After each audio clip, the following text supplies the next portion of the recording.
As a highly sensitive person, how do you avoid being overwhelmed by other people's anxieties or aggression? That's a really good question. It kind of brings up more, and I was just on anxiety, so that's really a good place to start, actually. So how do you keep from being overwhelmed by anxiety and depression and aggression, especially in other people? It's really, really important that we set limits with ourselves so that when we are engaging with other people, say you have to go to work or school, that you are going into it as your best self, that you've gotten enough sleep, that you haven't been on your screens too much, you haven't had too much caffeine or sugar or whatever the bad nutrition things are that screw you up. You know what they are. I'm not going to say. I just say what's bad for me. I need a lot of protein, a lot less caffeine, a lot less sugar. But I'm doing good on my caffeine. I have only green tea. I only use one tea bag. I make it into probably 12 cups of tea for the first half of the day. So, and 2 ounces of dark chocolate. That's my caffeine. That's it. So, so really watch for yourselves. How is caffeine impacting you, and how is your sleep? Sleep is really important. So when I've evened myself out, I've done rhythm and routine, and I've done a really good job. I've exercised, I've meditated, I've eaten well, I've slept well. I've had time away from people, at least 1 hour a day, 1 day a week, and 1 week a season, completely away from people. Then their stuff doesn't get to me. It's not so overwhelming. We don't have to be a sponge. I know you are. You feel like a sponge, HSPs, but you don't have to soak up. You don't have to put your sponge in the aggression and anxiety water, the bully water. Put your sponge in the clear mountain stream and soak up the good stuff, whatever that is for you. Now, I think also it's really important that we teach ourselves to have good armor and good boundaries. And there's lots of great meditations on that on Insight Timer or YouTube. I have some. I don't think I've recorded one, but I've been thinking I might start recording some of my meditations. But basically, if you think about where do you feel the strongest in your body? We'll just do this very briefly. I did this with Wise Women in Wonder a couple months ago, and I love this meditation. So let's just take a moment, close your eyes, and just scan down your body and notice different parts of your body and settle on which is the spot. What place in your body? Maybe it's your legs because you're a good runner, or maybe it's your heart because it treats you well physically when you run, or maybe it's your heart because you just find loving others so easy, or maybe it's your brain, it's so strong. Maybe it's your hands because you love to knit or make art. What is the one part of your body that's easiest for you to feel grateful for and to feel positive about?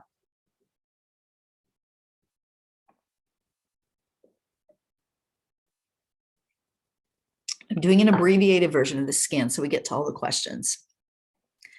So settle on something. It doesn't have to be perfect. You can do this again later in a longer way. Okay, keeping your eyes closed.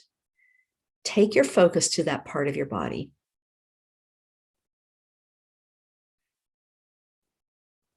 Suffuse it with gratitude. Send love to it.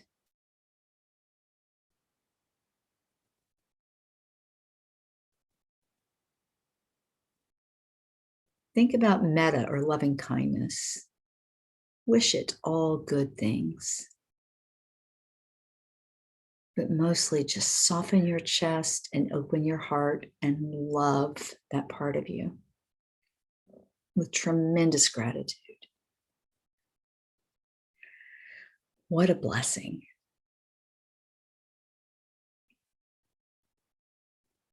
Now stay there with that part and that gratitude and that love. And I'd like you to imagine the energy of the gratitude and love combining with that part of your body that you appreciate so much. Maybe let's think of it as a light glowing from it. If you see a warm, appealing, maybe it's cool for you, light glowing in that part of your body. Notice the color and temperature of that light.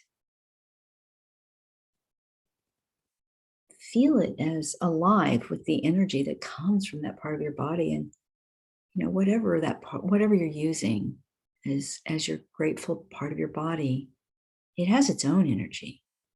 But then when you love and express gratitude toward it, it brings even more energy. So feel that light glowing there. Feel the love and the strength. For me, it's warmth of that light. Now allow the light to expand. Imagine that it comes out of your body and it starts to cover all of your body, maybe on the inside too. Start to send trickles and then just almost flood your body with this loving, strong, appreciated light. And let it seep out through your skin if you haven't already gone to the outside. And grow it around your body, this light. See the color, feel the temperature. Let it surround your entire body. Now,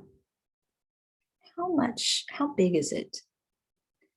I have to tell you the truth that I'm an introvert, so I'm going to make my light like a 2 foot out from every part of my body, sort of like a big globe of light surrounding me, 2 feet above my head and 2 feet out the back and out the front and sides, even down into the earth under my feet.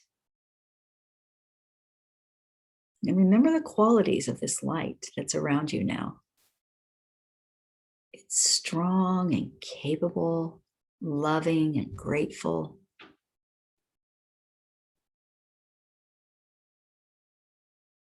Feel it pulsing and alive with all that beautiful energy that you put into it.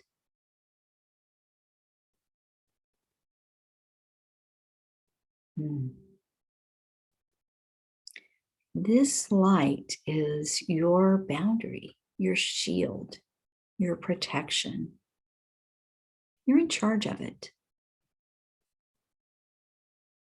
Things still can come through it, but by the time they come through it, they're permeated with all of this positivity that you have control of. Now slowly allow your light to come back into you. Feel it all over your body.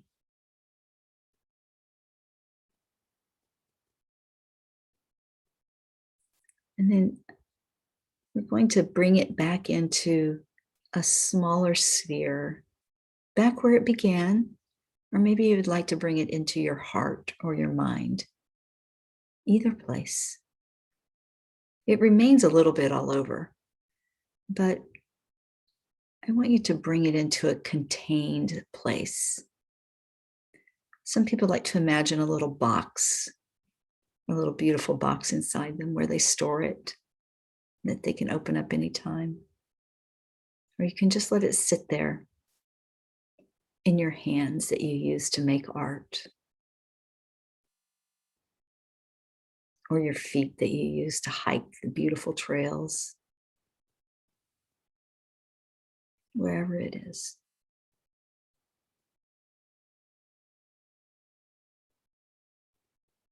It's always there, and it always will help you. When you have this available to you, then the anxieties of others don't have to get to you.